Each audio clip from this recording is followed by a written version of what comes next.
अस्सलाम वालेकुम दोस्तों, कैसे हैं आप। उम्मीद करता हूँ आप सब खैरियत से होंगे। दोस्तों एक नई वीडियो के साथ मैं हूं तैमूर खान। दोस्तों आज की इस वीडियो में मैं आपको बताऊंगा कि कैसे आप घर बैठे अपनी पासपोर्ट साइज़ तस्वीर बना सकते हैं और उसे 4x6 के पेज पे किस तरह ग्रुप की शक्ल में 8 तस्वीरें बना सकते हैं, ताकि आप एक ही प्रिंट लें तो आपको 8 तस्वीरें हासिल हो जाएं। तो दोस्तों उसके लिए आज हम जो सॉफ्टवेयर यूज़ करने जा रहे हैं वो एडोब फोटोशॉप का 7.0 वर्जन है। तो इसकी खास वजह ये है कि ये हर तरह के पीसी और हर तरह की विंडो पे बासानी इस्तेमाल हो सकता है और ये एक प्रोफेशनल एडिटिंग सॉफ्टवेयर है जिसे बहुत सारे फोटोग्राफर्स जो हैं वो अपनी फोटो एडिटिंग के लिए यूज़ करते हैं। तो इस तरह दोस्तों हमारा ये सॉफ्टवेयर ओपन हो चुका है। अब हमने अपनी पिक्चर यहाँ पर इंपोर्ट करनी है, तो उसके लिए आप कंट्रोल ओ भी प्रेस कर सकते हैं और यहाँ पर फाइल में जाके यहाँ ओपन पे क्लिक करके भी आप हासिल कर सकते हैं।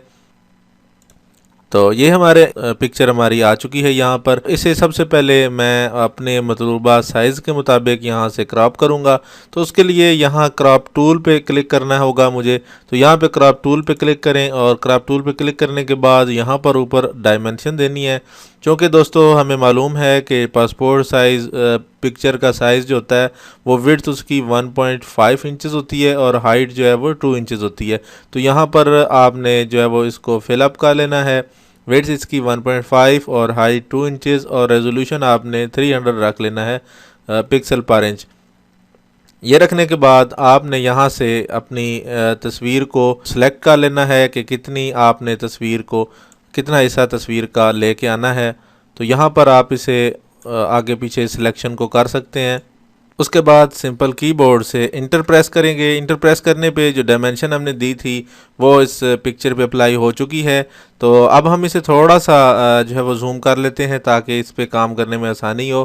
तो यहाँ से हम जूम टूल से इसे थोड़ा सा जूम कर लेते हैं। उसके बाद यहाँ हम कंट्रोल ए प्रेस करेंगे। कंट्रोल ए प्रेस करने के बाद कंट्रोल टी प्रेस करेंगे और कंट्रोल टी प्रेस करने से यहाँ पिक्चर आप एडजस्ट कर सकते हैं ताकि दोनों शोल्डर्स जो हैं वो बराबर हो जाएं। और इस तरह आप यहाँ से पिक्चर को मूव भी कर सकते हैं, रोटेट भी कर सकते हैं।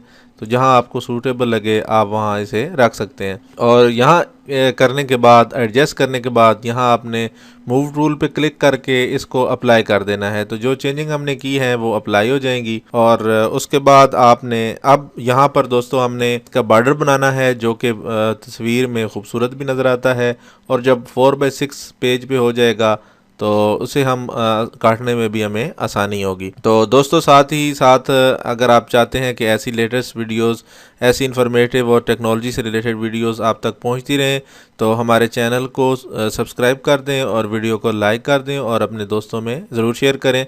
तो दोस्तों अब बॉर्डर के लिए हमने दोबारा कंट्रोल ए सेलेक्ट कर लेना है। कंट्रोल ए सेलेक्ट करने के बाद आपने जो है वो यहाँ सेलेक्ट का जो ऑप्शन है इस पर क्लिक करना है। यहाँ क्लिक करने के बाद ये आपको यहाँ मॉडिफाई लिखा नज़र आएगा। यहाँ क्लिक करने के बाद ये बॉर्डर सामने आ जाता है, इस पर क्लिक करना है। तो दोस्तों यहाँ पर आप 15 से 20 तक वैल्यू लिख सकते हैं। तो मैं यहाँ पर 18 लिखना पसंद करूँगा। ये वैल्यू देने के बाद यहाँ आप ओके करेंगे तो ये बॉर्डर के लिए इसने मार्जिन छोड़ दिया है। उसके बाद दोस्तों आपने यहाँ पर ये जो कलर बॉक्स है इसमें जो नीचे वाला बॉक्स है इस पे आपने कलर सेलेक्ट कर लेना है।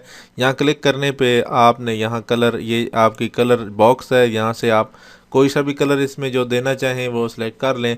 लेकिन चूँकि इसका स्टैंडर्ड जो है वो वाइट होता है तो मैं भी यहाँ इसे वाइट सेलेक्ट करूँगा। तो मैं ओके करूँगा तो ये वाइट सेलेक्ट हो चुका है। और अब सिंपल आपने कीबोर्ड से डिलीट प्रेस करना है और जो ही डिलीट मैंने प्रेस किया तो ये यहाँ से बॉर्डर इसका ख़त्म हो चुका है और इसका बॉर्डर जो है वो वाइट हो चुका है। तो अब ये जो सिलेक्शन है इसे मैं ख़त्म करने के लिए कंट्रोल डी प्रेस करूँगा। कंट्रोल डी प्रेस किया तो सिलेक्शन हट गई और ये हमारा बॉर्डर बन चुका है। तो दोस्तों अब इसे मैं इस इमेज को मैं पैटर्न बना देता हूँ। और दोस्तों इस इमेज को अब हम पैटर्न बनाएंगे। पैटर्न बनाने से हमें जो है वो शीट पे लगाने में आसानी होगी। तस्वीर को हम पैटर्न बनाने के लिए यहाँ एडिट पे क्लिक करेंगे।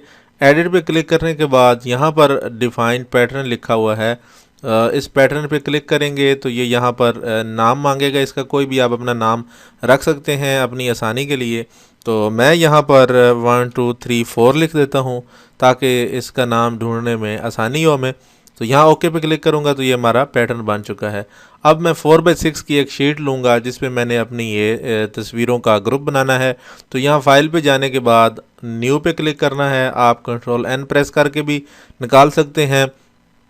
इसमें आपने जो है वो अपनी मर्ज़ी की यहाँ से डायमेंशन भी दे सकते हैं और यहाँ से भी आप इसके ऑप्शन से भी निकाल सकते हैं। ये 4x6 का ऑप्शन है, यहाँ से ये निकाल दिया। तो यहाँ पर 300 ही रेजोल्यूशन आपने रखना है वाइट की जगह। अगर आप ट्रांसपेरेंट कर दें तो ये ज़्यादा अच्छी बात है।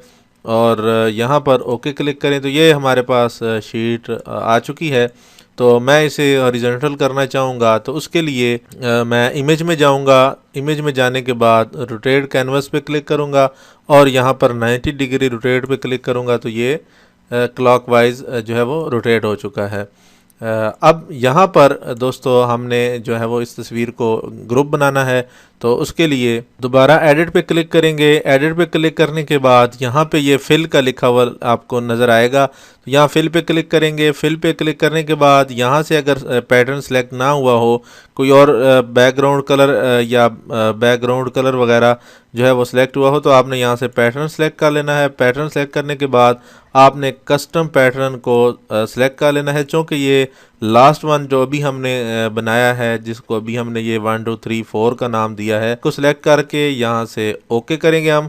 तो ये सारी तस्वीरें इसके ऊपर मर्ज हो जाएंगी बराबर फासले पे। यहाँ से मैंने ओके किया तो ये देखें यहाँ पर ये हमारी फ़ोटोज़ बराबर फासले पे 8 तस्वीरों का एक ग्रुप बन चुका है। इसे मैं आपको बड़ा करके दिखाता हूँ यहाँ से। तो ये देखें दोस्तों, यहाँ पर ये 4x6 की शीट पे 8 तस्वीरें जो हैं वो बन गई हैं। और तो दोस्तों आप एक प्रिंट लेंगे तो आपको 8 तस्वीरें आप सीज़र के ज़रिए यानी कैंची के ज़रिए काट के अपनी 8 तस्वीरें अलग कर सकते हैं। उसके बाद दोस्तों आपने इसको सेव करने के लिए फ़ाइल पे क्लिक करना है और सेव एज़ पे क्लिक कर देना है। सेव एज़ पे आप क्लिक करेंगे तो यहाँ पर आपने इस एक बात का ख्याल रखना है कि यहाँ से इसका फॉर्मेट आपने JPEG पे ही क्लिक करना है। JPEG पे क्लिक करेंगे और यहाँ आप फाइल का नाम दे देंगे। यहाँ फाइल का नाम देने के बाद सेव पे क्लिक करेंगे तो यहाँ से आपने इसको लार्ज फाइल को मैक्सिमम कर देना है। मैक्सिमम करने के बाद यहाँ इसको भी मैक्सिमम मेमोरी पे रखना है, 2 MB जो होती है इसकी डिफ़ॉल्ट। तो ओके करेंगे आप तो ये आपकी जो है वो पिक्चर सेव हो जाएगी। तो दोस्तों इस तरह आप एक प्रिंट से 8 तस्वीरें हासिल कर सकते हैं। तो उम्मीद है दोस्तों आपको हमारी जो है वो वीडियो पसंद आई होगी। तो ऐसी ही हम मज़ीद इन्फॉर्मेटिव और टेक्नोलॉजी से रिलेटेड वीडियोस आपके लिए लाते रहेंगे। वीडियोस हासिल करने के लिए आप हमारे चैनल के मेंबर बन जाएं तो आप सब्सक्राइब कर दें चैनल को, वीडियो को लाइक कर दें। ये आपके लिए बिल्कुल फ्री है, लेकिन इससे हमारी बहुत ज़्यादा हौसला अफजाई हो जाती है और आपको भी लेटेस्ट अपडेट मिलती रहती हैं। एक नई वीडियो के साथ दोबारा हाजिर होंगे। अपना बहुत सा ख्याल रखिएगा। अल्लाह हाफिज़।